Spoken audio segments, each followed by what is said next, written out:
مسلمان متحد رہیں۔ سب سے پہلا گھر جو لوگوں کی عبادت کے لیے بنایا گیا وہی ہے جو مکہ میں ہے۔ کوئی ایسا لمحہ نہیں ہے جب روئے زمین پہ سجدہ نہیں کیا جا رہا ہوتا۔ ہر لمحہ اپنے آپ کی نگہداشت کرو اور تم سب مل کر اللہ کی رسی کو مضبوطی سے تھام لو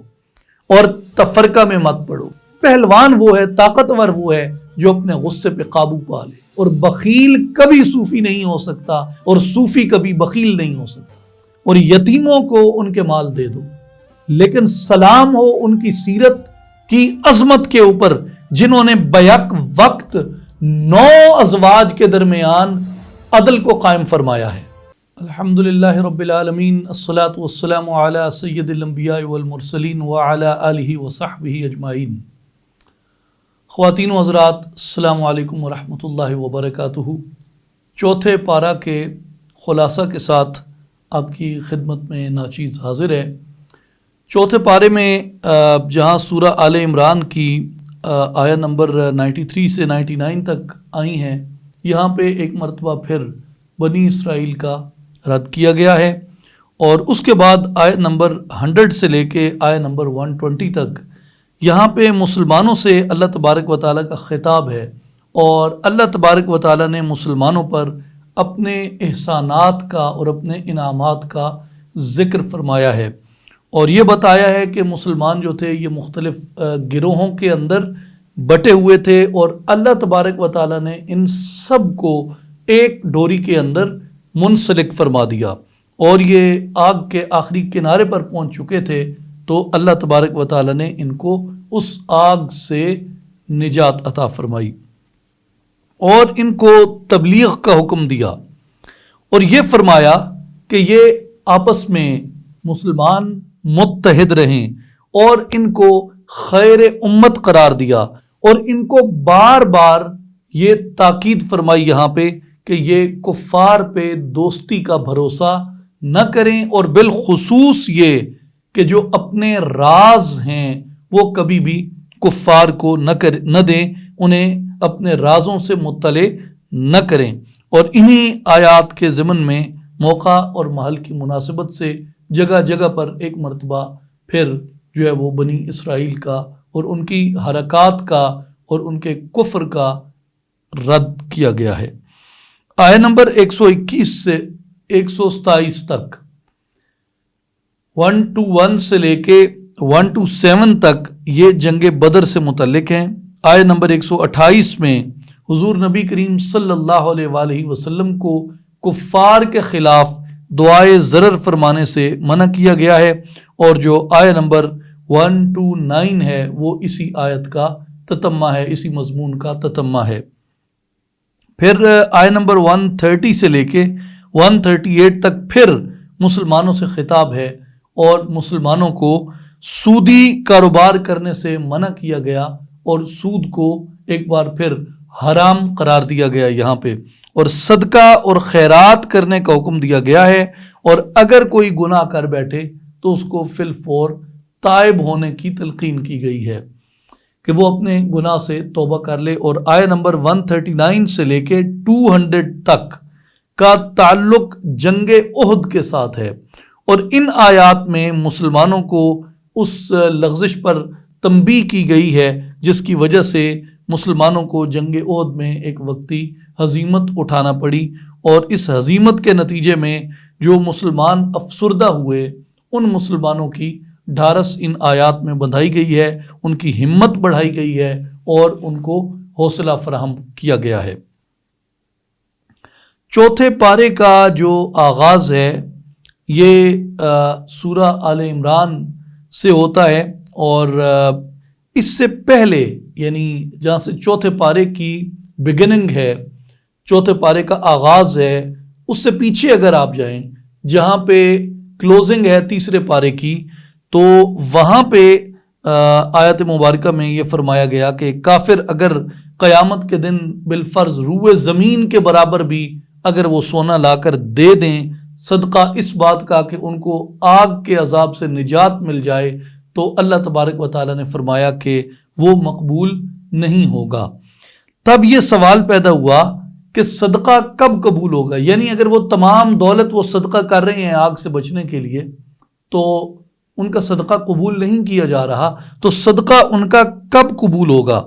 کس کا صدقہ قبول ہوگا، اور کون سے صدقے کی قبولیت جو ہے وہ زیادہ متوقع ہے۔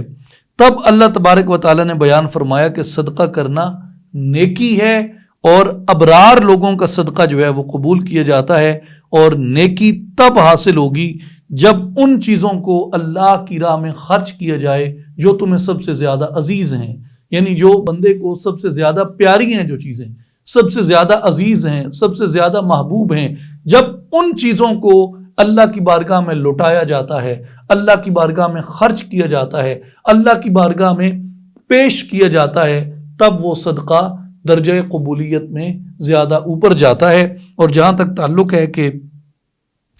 کس کا صدقہ قبول ہوتا ہے، تو صدقہ مومنین کا اور ابرار لوگوں کا قبول ہوتا ہے۔ اس کا آغاز ہوتا ہے 4 پارہ، لن تنالوا البر حتى تنفقوا مما تحبون، تم ہرگز نیکی کو نہیں پہنچ سکو گے جب تک کہ تم اللہ کی راہ میں اپنی محبوب چیزوں میں سے خرچ نہیں کر دیتے۔ علامہ اقبال رحمۃ اللہ علیہ کا شعر مجھے بہت عزیز ہے، اور میں اکثر اپنی حضرت سلطان العارفین سلطان باہو رحمۃ اللہ علیہ کے حلقہ کی، آپ کے حلقہ ارادت کی جو تربیتی نشستیں ہوتی ہیں اخلاق کی، روحانیت کی، ان میں اکثر میں اس آیت مبارکہ کو اور ساتھ حضرت علامہ اقبال رحمۃ اللہ علیہ کا یہ شعر پڑھتا ہوں کہ ہر چداری صرف کن در راہ او لن تنالوا البر حتی تنفقوا۔ اس آیت کے اس حصہ کو اقبال نے اپنے شعر کے مصرع ثانی کے طور پہ استعمال کیا ہے کہ جو کچھ بھی تو رکھتا ہے اس کی بارگاہ میں پیش کر دے، اس کے بارگاہ میں خرچ کر، اللہ کی راہ میں خرچ کر، اس لیے کہ اس کا حکم ہے لن تنالوا البر حتی تنفقوا، کہ تم ہرگز نیکی کو نہیں پہنچ سکتے جب تک کہ اپنی پیاری سے پیاری چیز کو اس کی راہ میں خرچ نہیں کرتے۔ اس کے بعد آیت نمبر 96 آتی ہے۔ 96 میں مکۃ المکرمہ کے بارے میں اور بیت اللہ کے بارے میں اللہ تبارک و تعالیٰ نے ارشاد فرمایا، ان اول بیت وضع للناس للذی ببکۃ مبارکا وہدی للعالمین، بے شک سب سے پہلا گھر جو لوگوں کی عبادت کے لیے بنایا گیا وہی ہے جو مکہ میں ہے، برکت والا ہے اور سارے جہان والوں کے لیے مرکز ہدایت ہے، کل جہان والوں کے لیے مرکز ہدایت ہے، وہ گھر جو مکہ میں ہے اور بہت برکت والا ہے، اور یہ وہی گھر ہے جو سب سے پہلے لوگوں کی عبادت کے لیے تعمیر کیا گیا۔ بیت اللہ کے جو مؤسس اول ہیں کیا وہ سیدنا ابراہیم علیہ السلام ہیں؟ بیت اللہ کی جو موجودہ تعمیر ہے اس کے مؤسس تو سیدنا ابراہیم علیہ السلام ہیں، لیکن زمین پر جو مؤسس اول ہے، جس نے سب سے پہلے بیت اللہ شریف کو تعمیر کیا، وہ ابو البشر سیدنا آدم علیہ السلام ہے۔ عام طور پہ چونکہ قرآن مجید میں سیدنا ابراہیم علیہ السلام کے بیت اللہ کی تعمیر کا واقعہ آیا ہے تو یہی معروف ہے، لیکن حقیقت یہ ہے کہ بیت اللہ کو سب سے پہلے سیدنا آدم علیہ السلام نے تعمیر فرمایا، اور اس کی جو تعمیر نو تھی وہ سیدنا ابراہیم علیہ السلام اور سیدنا اسماعیل علیہ السلام نے فرمائی۔ زمین پر جو سب سے پہلا گھر ہے اللہ کا، اس آیت میں سب سے پہلی بات یہ بیان کی گئی کہ پہلا گھر جو لوگوں کی عبادت کے لیے بنایا گیا وہ بیت اللہ تھا۔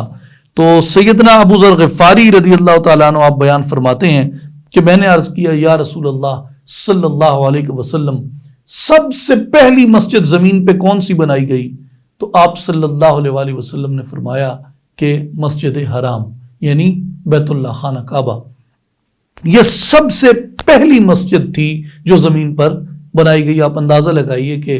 معروف روایات کے مطابق کم و بیش 1,24,000 انبیاء کرام تشریف لائے ہیں، تو ان سب نے اپنے اپنے عہد میں مساجد تعمیر کروائی ہوں گی عبادت کے لیے، انہوں نے خدا کے گھر تعمیر کروائے ہوں گے، تو حضور نے فرمایا سب سے پہلی مسجد جو بنائی گئی وہ بیت اللہ شریف تھا۔ اور عرض کی حضرت ابو ذر غفاری نے یا رسول اللہ صلی اللہ علیہ وسلم اس کے بعد کون سی مسجد تعمیر ہوئی؟ تو آپ صلی اللہ علیہ وآلہ وسلم نے فرمایا مسجد اقصی۔ جب میں مسجد اقصی کہتا ہوں پتہ نہیں کیوں میرے ذہن میں 4 لوگ فی الفور آ جاتے ہیں۔ امیر المؤمنین سیدنا فاروق اعظم رضی اللہ تعالیٰ عنہ، سیدنا ابو عبیدہ بن الجراح رضی اللہ تعالیٰ عنہ، سلطان صلاح الدین ایوبی رحمہ اللہ، اور خلیفہ عبد الحمید ثانی۔ اللہ تعالیٰ ان سب پر اپنی رحمت فرمائے اور ہمیں اس امت مرحوم امت مصطفیٰ صلی اللہ علیہ وآلہ وسلم کو کبھی بھی ایسے لوگوں سے خالی نہ رکھے۔ بیت اللہ شریف کے بہت سے اسماء ہیں، جس میں اس کو بیت اللہ کہا جاتا ہے، اس کو کعبہ کہا جاتا ہے، اور کعبہ کا مطلب بھی شرف اور بلندی ہے، اور بیت اللہ بھی مشرف ہے اور بلند ہے، اس لیے اس کو کعبہ کہتے ہیں، اور بیت اللہ کو بیت العتیق بھی کہتے ہیں، اور اس کا نام مسجد حرام بھی ہے۔ دوسرے الفاظ جو اس آیت مبارکہ میں آئے وہ ببکۃ مبارکن ہے۔ برکت کا ایک معنی یعنی ببکۃ مبارکن، برکت کا جو ایک معنی ہے وہ ہے کسی چیز کا بڑھنا، کسی چیز میں زیادتی، یعنی کسی چیز کا زائد ہونا۔ اس لحاظ سے کعبہ جو ہے اس لیے برکت والا ہے کہ کعبہ میں ایک نماز کا جو اجر ہے وہ دوسری جگہوں پہ نماز ادا کرنے سے 1,00,000 درجہ زیادہ ہے۔ اس لیے چونکہ اس میں زیادتی اتنی ہے برکت، اس لیے اس میں زیادتی ہے، اس میں بہت زیادہ یعنی کسی چیز کا حد سے بڑھا ہوا ہونا ہے، تو اس لیے اس کو برکت کا مقام کہا گیا۔ برکت کا دوسرا معنی جو ہے وہ دوام اور بقا ہے، اور چونکہ روئے زمین پر جہاں کہیں بھی محمد عربی صلی اللہ علیہ وآلہ وسلم کے نام لیوا اور کلمہ کو بستے ہیں، وہ جہاں کہیں بھی ہوں 5 وقت کم از کم 5 وقت وہ اپنا چہرہ جو ہے بیت اللہ کی طرف کر لیتے ہیں۔ اب وقت نہیں ہے اس پہ بات کرنے کا، اس پہ بہت سی سائنٹیفک ریسرچز آ چکی ہیں، انٹرنیٹ پہ بھی ایسی بہت سی چیزیں موٹیویشنل طور پہ علماء کرام نے جگہ جگہ ان کو پھیلا رکھا ہے کہ روئے زمین پر کوئی لمحہ ایسا نہیں جب اللہ کی حضور حاضر ہو کے نماز ادا کرنے کا وقت نہ ہو۔ ایک طرف سے سورج طلوع ہوتا ہے اور جہاں پہ جا کے سورج غروب ہوتا ہے، اور دنیا میں مختلف جو اوقات ہیں، کسی جگہ فجر ہوتی ہے، اسی لمحے کسی جگہ ظہر ہو رہی ہوتی ہے، اسی لمحے کسی جگہ عصر ہوتی ہے، اسی لمحے کسی جگہ مغرب ہوتی ہے، اسی لمحے کسی جگہ عشاء ہوتی ہے۔ تو کوئی ایسا لمحہ نہیں ہے جب روئے زمین پہ سجدہ نہیں کیا جا رہا ہوتا، جب روئے زمین پہ خالق اکبر کی آذان نہیں گونج رہی ہوتی، جب مؤذن اللہ کی مخلوق کو اللہ اکبر کی صدا کے ساتھ، اور اشہد ان لا الہ الا اللہ کی صدا کے ساتھ، اور اشہد ان محمد الرسول اللہ کی صدا کے ساتھ لوگوں کو اللہ کی طرف بلا نہیں رہا ہوتا۔ کوئی لمحہ دعوت اللہ سے خالی نہیں ہے زمین پہ، اور کوئی لمحہ خالی نہیں ہے کہ جب اللہ کے حضور ساجدین سجدہ نہ کر رہے ہوں۔ تو اس لیے کہا گیا کہ اس میں دوام ہے اور اس میں بقا اس لیے ہے کہ ہر وقت زمین سے کوئی نہ کوئی شخص بیت اللہ کی طرف منہ کر کے سجدہ ریز ہوا ہوتا ہے، اور اس لیے بھی اس کی برکت جو ہے وہ حد سے بڑھی ہوئی ہے اور بہت زیادہ برکت ہے۔ اس لیے اللہ تبارک و تعالیٰ نے ببکۃ مبارکن فرمایا۔ یہ مختلف مفسرین کی آراء ہیں جن کو جمع کر کے اس کا ایک جامع خلاصہ عرض کیا۔ پھر ہے وہ ہدی للعالمین، یہ جو کعبہ شریف ہے یہ کل جہانوں کے لیے ہدایت کا مرکز ہے، اور اس کا مطلب یہ ہے کہ کعبہ اللہ تعالیٰ کی الوہیت پر اور اس کی وحدانیت کے اوپر دلیل ہے اور دلالت کرتا ہے اس کے اوپر، اور کعبہ میں جو عجائبات ہیں اور جو غرائبات ہیں وہ سب کے سب جو ہیں وہ آقا علیہ الصلوۃ والسلام کے صدق اور آپ کی نبوت کے اوپر دلیل ہیں، اور اس لیے اس کو ہدی للعالمین کہا گیا۔ پھر آیت نمبر 97 میں، یہ 96 تھی، پھر 97 میں ارشاد ہوتا ہے، وہ بھی اسی سے متعلق ہے فیہ آیتم بیناتم مقام ابراہیم، اس میں کھلی نشانیاں ہیں اور ان میں سے ایک نشانی جو ہے وہ ابراہیم علیہ السلام کی جائے قیام ہے۔ مقام ابراہیم جو ہے وہ ایک پتھر ہے جس میں ٹخنوں تک سیدنا ابراہیم علیہ السلام کے مبارک قدموں کے نشانات ثبت ہیں، اور یہود و نصارہ کی عداوت اور بغض کے باوجود بھی جو یہ پتھر ہے یہ 3500 سال سے محفوظ چلا آ رہا ہے، اور یہ بھی نشانیوں میں سے ایک زبردست نشانی ہے۔ پھر اسی آیت میں 97 میں یہ ارشاد ہوتا ہے وَمَنْ دَخَلَهُ كَانَ آمِنًا، جو اس میں داخل ہو گیا وہ امان پا گیا۔ یہ کعبہ شریف کی جو ہے یہ فیض ہے کہ اس کی حدود میں یعنی حدود حرم میں جو جانور داخل ہو جائے وہ جانور امان میں آ جاتا ہے، اس کو شکار نہیں کیا جا سکتا بھلے وہ شکار کرنے والا جانور ہو۔ اس کی حدود میں مجرموں کو حد نہیں لگائی جا سکتی بیت اللہ کی حدود کے اندر، اور بیت اللہ کی حدود کے اندر اگر کوئی درخت اگائے تو اس کو کاٹا نہیں جا سکتا، اس لیے یہ تو عالم درختوں کا ہے، یہ تو عالم جانوروں کا ہے، یہ تو عالم مجرمین کے لیے ہے، اور جو توبہ کرتے ہوئے گڑ گڑاتے ہوئے روتے ہوئے اپنے گناہوں پہ نادم ہوتے ہوئے عجز اور انکساری کے ساتھ، جس کو ہم کہتے ہیں آنکھوں کے بل چلتے ہوئے آنسوؤں کے ساتھ اپنے خالق کے حضور پیش ہوتے ہیں، وہی ان کو امان عطا فرمانے والا ہے۔ جب سے بیت اللہ شریف قائم ہوا ہے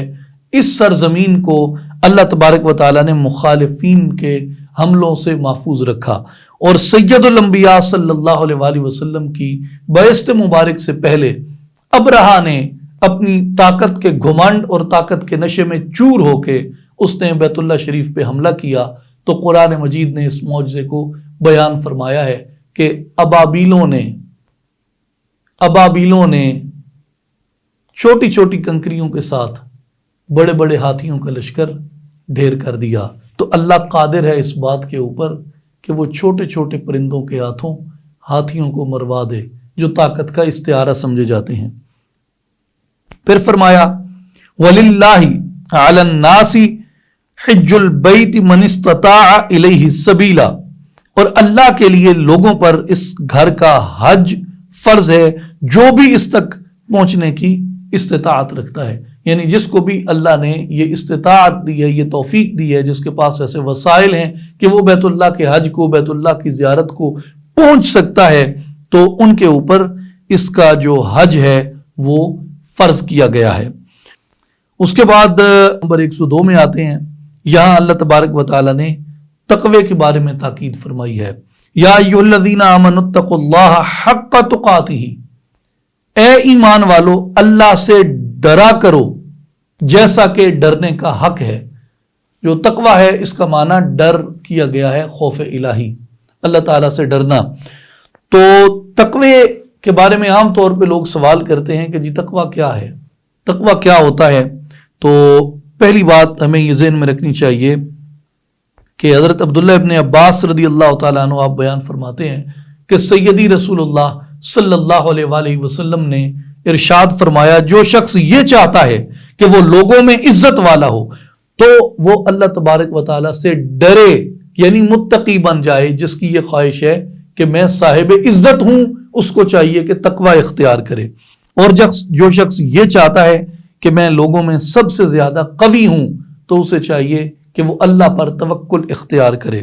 اور جو شخص یہ چاہتا ہے کہ میں لوگوں میں سب سے زیادہ غنی ہوں تو فرمایا اس کا اعتماد اپنے قبضہ سے زیادہ اللہ کی عطا پہ ہونا چاہیے، کہ اللہ کے سوا کسی اور کو اختیار نہ کرو، اور یہ یقین رکھو کہ جو بھی کام ہے وہ اللہ کے قبضہ قدرت میں ہے۔ ابراہیم بن ادم رحمت اللہ تعالی علیہ، معروف صوفی ولی کامل عارف باللہ مرد خداگاہ، آپ فرماتے ہیں کہ تقوی یہ ہے کہ جس طرح تم اپنے ظاہر کو خلق کے لیے مزین کرتے ہو، اپنے ظاہر کو خلق کے لیے مزین کرتے ہو، ویسے ہی اپنے باطن کو خالق کے لیے مزین کر لو۔ اور آیہ نمبر اسی 102 میں آگے فرمایا وَلَا تَمُوتُنَّ إِلَّا وَأَنْتُمْ مُسْلِمُونَ، اور تمہاری موت صرف اس حال پر آئے کہ تم مسلمان ہو۔ اس کا معنی عام مومنین اور مسلمین کے لیے یہ ہے کہ تمہاری زندگی میں کسی بھی لمحے کے اندر کفر داخل نہ ہونے پائے، کسی بھی لمحے کے اندر۔ کیوں کہ موت کسی بھی وقت آ سکتی ہے، اچانک بھی آ سکتی ہے، ناگہاں بھی آ سکتی ہے، اور مبادہ ایسے وقت میں آ جائے جب بندہ کسی کفر کا ارتکاب کر چکا ہو اور ابھی تک اس نے اپنے کفر سے توبہ نہ کی ہو۔ تو اس لیے ہر لمحہ اپنے آپ کی نگہداشت کرو،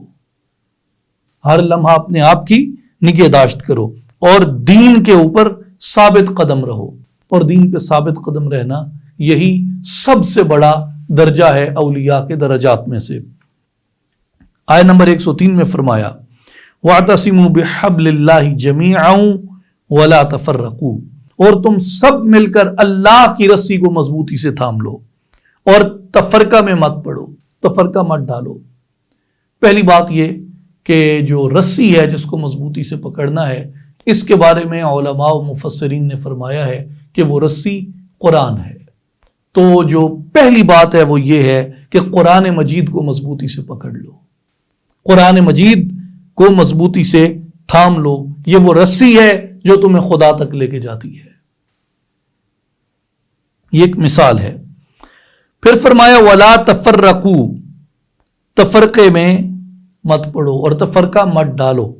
اس آیت میں جو ہے وہ تفرقے کی ممانعت کی گئی ہے، اور اس کی ممانعت کی وضاحت یہ ہے کہ مسلمان جو ہیں وہ دنیاوی امور میں اغراض باطلہ جیسے بغض ہے، کینہ ہے، حسد ہے، عصبیت ہے، اس وجہ سے ایک دوسرے سے اختلاف نہ رکھیں اور آپس میں بٹ نہ جائیں، تقسیم نہ ہو جائیں۔ وَأَطِيعُوا اللَّهَ وَرَسُولَهُ وَلَا تَنَازَعُوا فَتَفْشَلُوا وَتَذْهَبَ رِيحُكُمْ، سورہ الانفال۔ فرمایا کہ اور اللہ اور اس کے رسول کی اطاعت کرو، آپس میں مت جھگڑنا، اگر تم متفرق ہو گئے اور جھگڑ پڑے تو تم بزدل ہو جاؤ گے اور دشمنوں کے سامنے تمہاری ہوا اکھڑ جائے گی، یعنی تمہاری قوت اکھڑ جائے گی، تمہارا رعب اور تمہارا دبدبہ ان کے سینوں سے نکل جائے گا۔ اور آج یہی کچھ ہو رہا ہے۔ اس لیے آج امت کو وحدت کی ضرورت ہے، اتحاد کی ضرورت ہے۔ آج ان جو حالات شام میں، عراق میں، لیبیا میں، یمن میں ہیں، ہمیں ان حالات سے نکلنے کے لیے امت کے اندر ایسے حالات پیدا کرنے کی ضرورت ہے جن سے قربتیں پیدا ہوں اور فاصلے ختم ہوں، اور کم از کم پاکستان کے مسلمانوں پر تو یہ لازم ہے کہ وہ اپنے آپ کو عراق، لیبیا، یمن، شام، افغانستان مت بننے دیں۔ سورہ آل عمران کی آیت نمبر 134 اور 135 میں مومنین کی صفات بیان کی گئی ہیں، متقین کی صفات بیان کی گئی ہیں کہ یہ کون لوگ ہیں۔ الذین ينفقون فی السراء والضراء، یہ وہ لوگ ہیں جو فراخی میں بھی خرچ کرتے ہیں اور تنگی میں بھی خرچ کرتے ہیں، دونوں حالتوں میں خرچ کرتے ہیں، فراخی ہو تو بھی، تنگی ہو تو بھی۔ والکاظمین الغیظ، اور اپنے غصے کو ضبط کرنے والے ہیں، اپنے غصے کو ضبط کرنے والے ہیں۔ والعافین عن الناس، اور لوگوں سے ان کی غلطیوں کے اوپر درگزر کرنے والے ہیں۔ واللہ یحب المحسنین، اور اللہ احسان کرنے والوں سے محبت فرماتا ہے۔ والذین اذا فعلوا فاحشة او ظلموا انفسهم ذکروا اللہ فاستغفروا لذنوبہم، اور یہ ایسے لوگ ہیں جب کوئی برائی کر بیٹھتے ہیں یا اپنی جانوں پہ ظلم کر بیٹھتے ہیں تو اللہ کا ذکر کرتے ہیں اور اپنے گناہوں کی معافی اس کی بارگاہ سمدیت مآب سے طلب کرتے ہیں۔ وَلَمْ يُصِرُّوا عَلَى مَا فَعَلُوا وَهُمْ يَعْلَمُونَ، اور پھر جو گناہ وہ کر بیٹھتے تھے اس پہ جان بوجھ کر اصرار بھی نہیں کرتے۔ اب اس میں آپ دیکھ لیں کہ اگر ان سے کوئی برائی ہو جائے، کوئی فاحشہ سرزد ہو جائے یا اپنی جان پہ ظلم کر بیٹھیں تو وہ اللہ کا ذکر کرتے ہیں،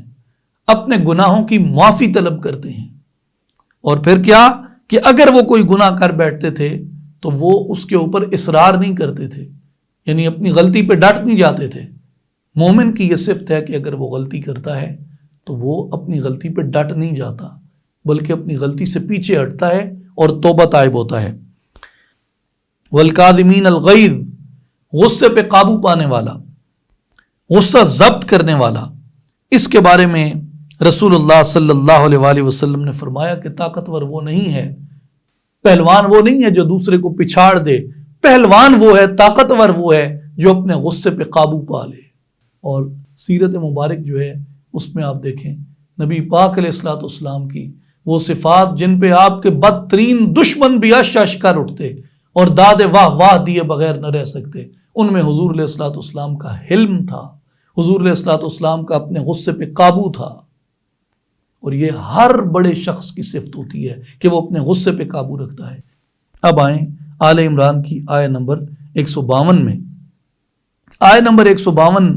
مجھے بہت عزیز ہے، میں اس سے بہت محبت کرتا ہوں، اس لیے کہ یہ آیت مجھے، قرآن مجید کی یہ آیت مجھے میرے نبی پاک علیہ الصلوۃ والسلام کے صحابہ سے محبت سکھاتی ہے، میرے نبی پاک علیہ الصلوۃ والسلام کی ظاہری زندگی میں حالت ایمان میں زیارت کرنے والوں سے یہ مجھے محبت سکھاتی ہے۔ اور یہ آیت مجھے یہ بتاتی ہے کہ تمام صحابہ مقربین ہیں اللہ تعالیٰ کے، اور تمام صحابہ جو ہیں سب کے سب جنتی ہیں، یہ آیت مجھے یہ بتاتی ہے۔ وَلَقَدْ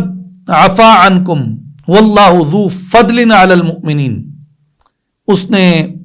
تمہیں معاف فرما دیا، اللہ تعالیٰ اہل ایمان پر بڑا فضل فرمانے والا ہے۔ وَلَقَدْ عَفَا اللَّهُ عَنْهُمْ إِنَّ اللَّهَ غَفُورٌ حَلِيمٌ، بے شک اللہ نے انہیں معاف فرما دیا، یقیناً اللہ تعالیٰ بخشنے والا اور بڑا حلم والا ہے۔ یہ دونوں آیات مبارکہ جو ہیں یہ غزوہ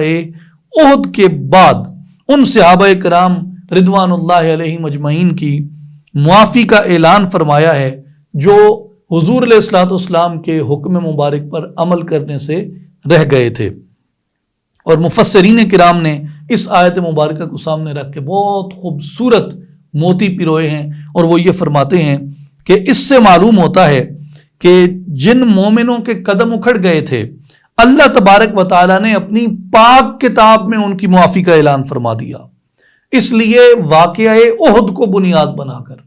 غزوہ احد کو بنیاد بنا کر اگر کوئی آدمی صحابہ کرام کی توہین کرتا ہے تو مفسرین نے کہا کہ وہ اس کی اپنی بدنیتی اور اس کی اپنی بے ایمانی ہے، ورنہ جب اللہ تبارک و تعالیٰ نے معافی کا اعلان فرما دیا تو اس کے بعد ان کی توہین کرنا، ان پہ طعن و تشنیع کرنا، یہ حکم الہی سے روگردانی ہے۔ اگر کوئی صحابہ کرام کی معافی کا اعلان ہونے کے بعد بھی ان کی توہین کرتا ہے تو وہ بدنیت اور بے ایمان ہے۔ اب یہاں ایک اور بڑا خوبصورت نقطہ مفسرین نے بیان فرمایا، اور وہ یہ فرماتے ہیں کہ میں اطاعت کرتا ہوں فرض کیا، کوئی شخص اطاعت کرتا ہے، اس کو اپنی اطاعت کی قبولیت کا یقین نہیں ہے، اور گناہ تو ہر شخص سے ہوتے ہیں زندگی کے اندر،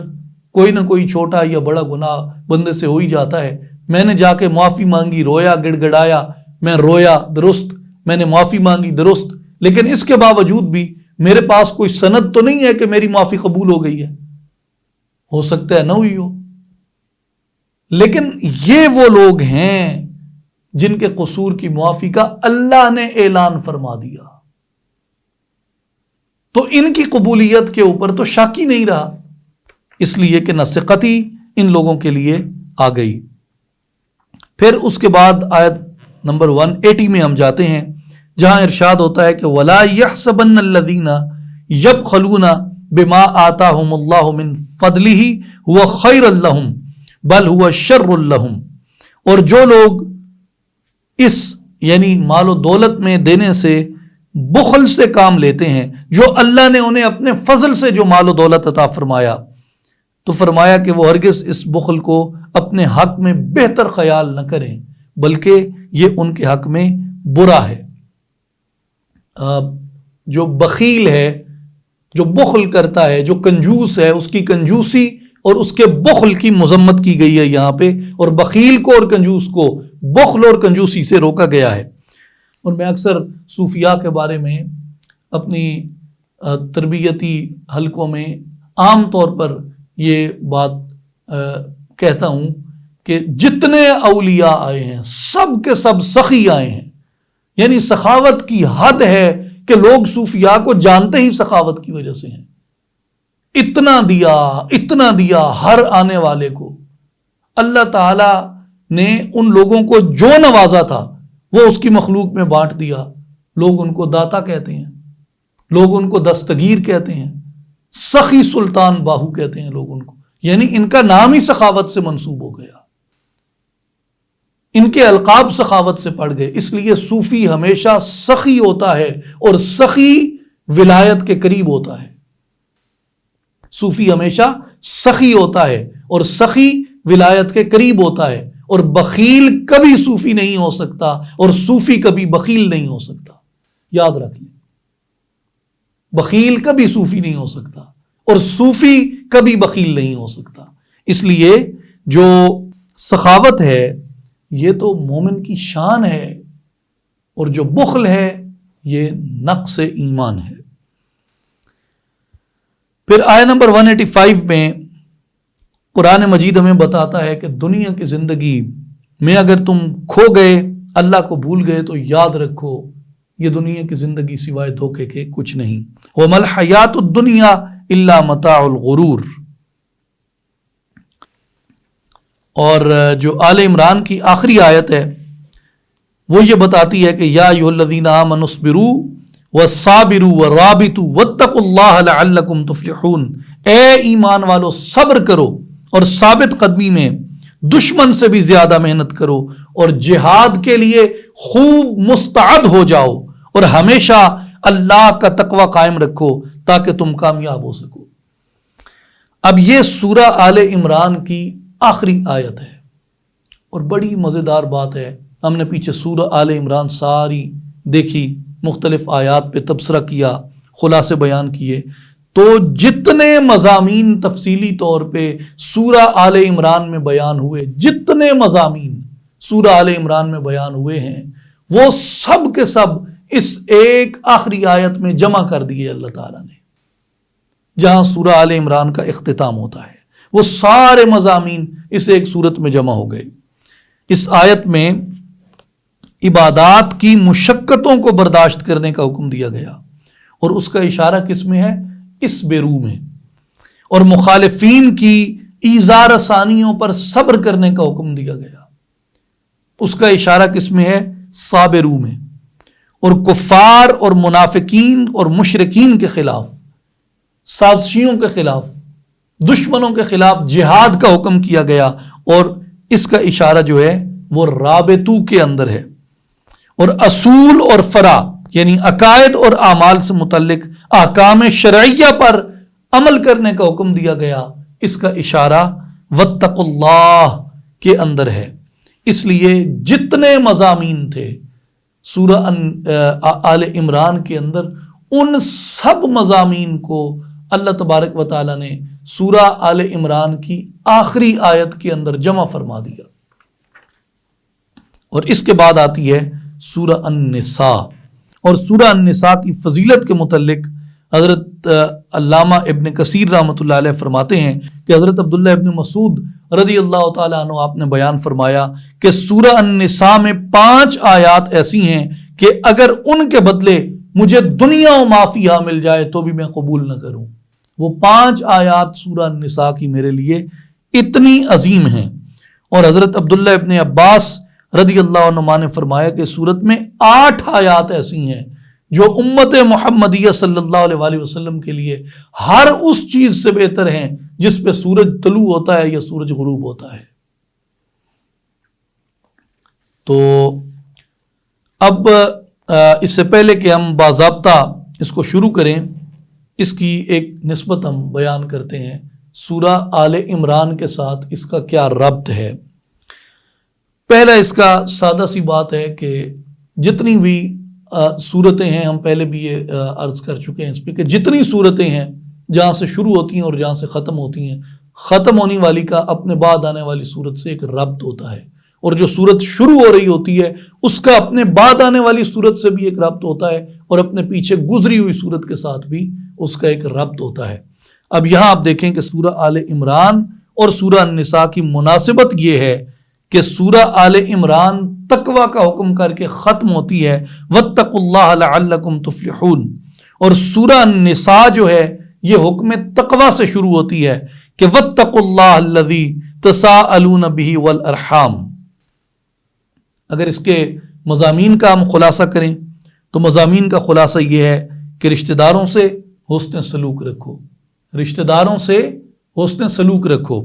اور یتیموں کے حقوق کی ادائیگی کرو،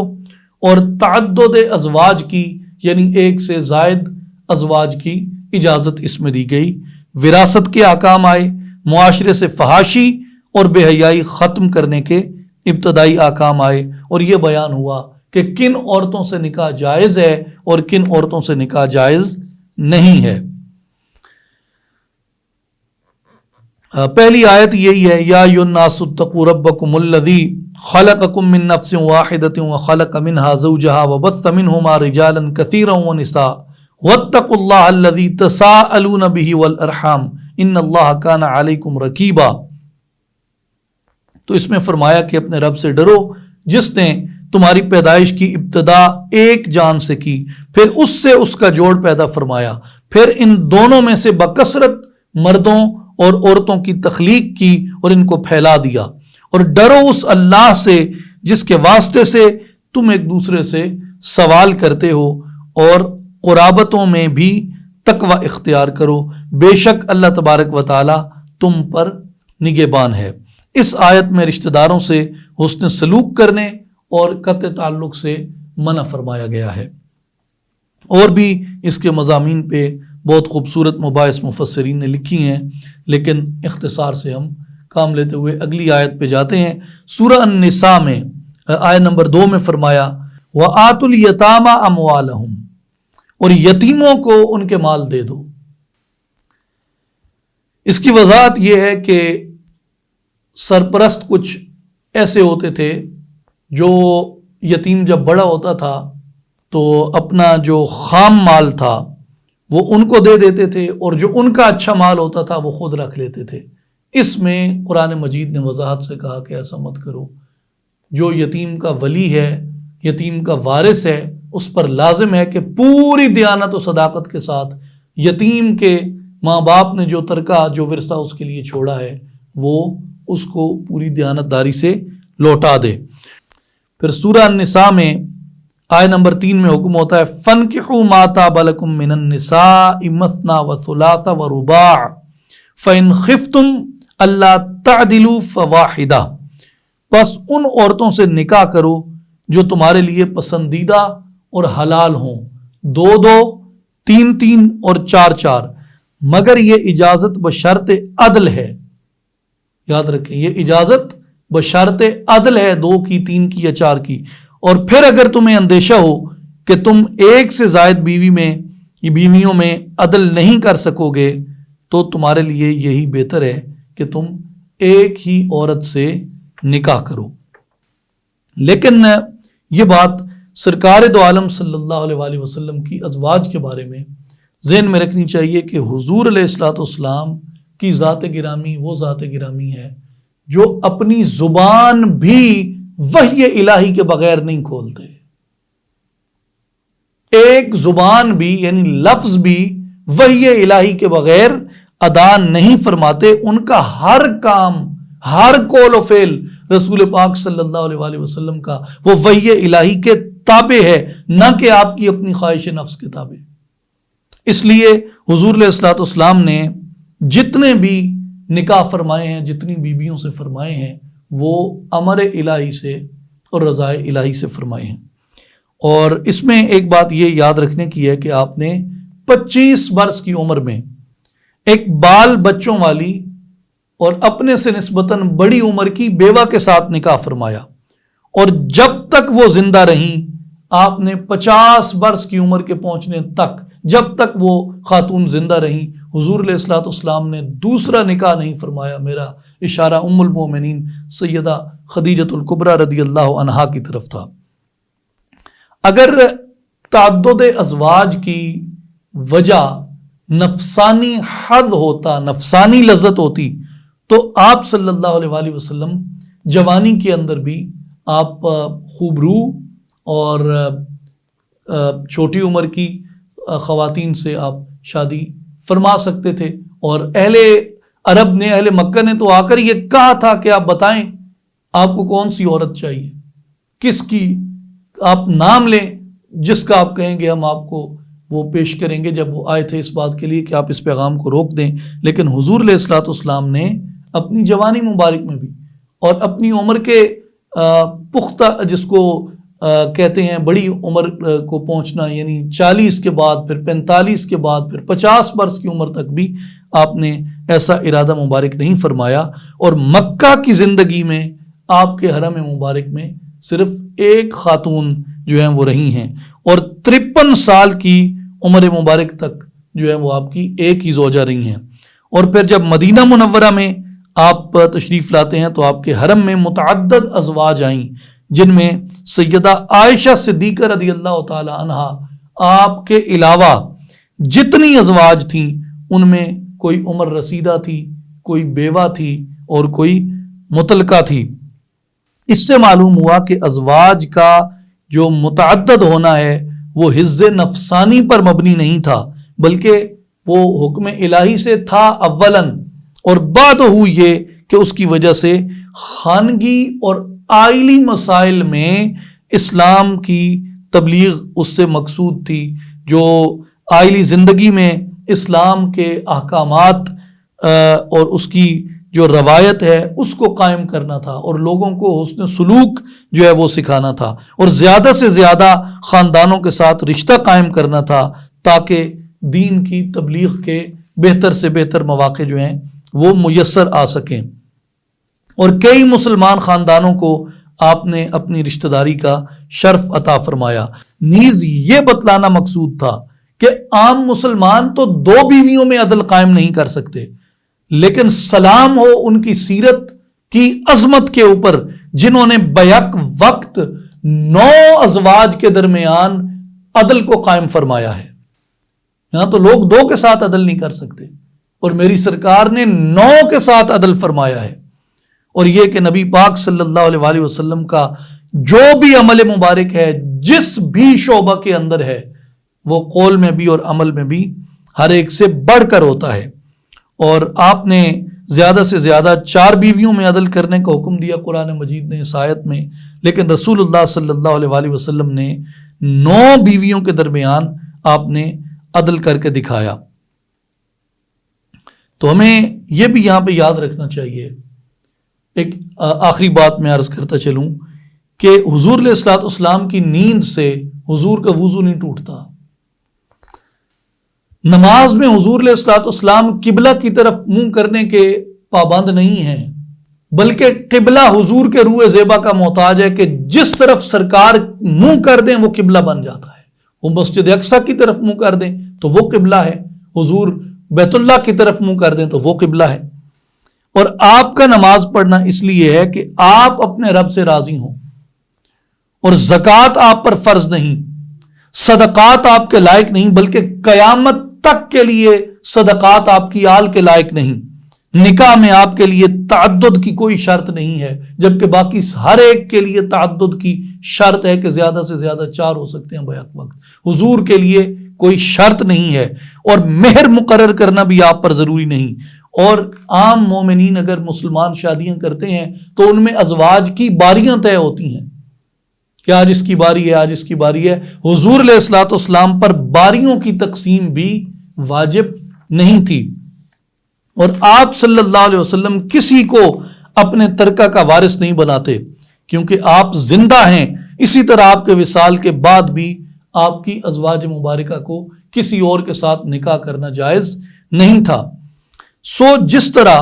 دیگر احکام شریعہ میں اللہ تبارک و تعالیٰ نے حضور علیہ الصلوۃ والسلام کا امتیاز قائم رکھا ہے باقی ساری امت پر، اسی طرح نکاح میں بھی اور تعدد ازواج کے معاملے میں بھی حضور علیہ الصلوۃ والسلام کا جو امتیاز اور آپ کی خصوصیت ہے یہ اللہ تبارک و تعالیٰ نے قائم رکھی ہے۔ گرینڈ سمری عرض خدمت ہے، ٹوٹل آیات اس پارہ مبارک میں 132 تھیں، آل عمران کی 92 سے لے کے 200 تک آیات تھیں، اور سورہ النساء کی 1 سے لے کر 23 تک اس میں آیات تھیں۔ 2 صورتیں اس میں آئیں چوتھے پارے میں،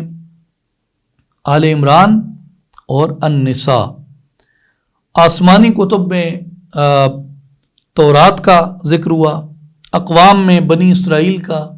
اہل کتاب کا اور مشرکین کا ذکر ہوا، اور مقدس مقامات میں بیت اللہ شریف کا ذکر ہوا، مکۃ المکرمہ کا ذکر ہوا اور مقام ابراہیم کا ذکر ہوا، اور جنگوں میں جنگ بدر کا ذکر ہوا اور جنگ احد کا ذکر ہوا۔ اللہ تعالی ہمیں قرآن مجید سننے کی، سمجھنے کی، عمل کرنے کی اور آگے پھیلانے کی توفیق عطا فرمائے۔ وآخر دعوانا ان الحمد للہ رب العالمین۔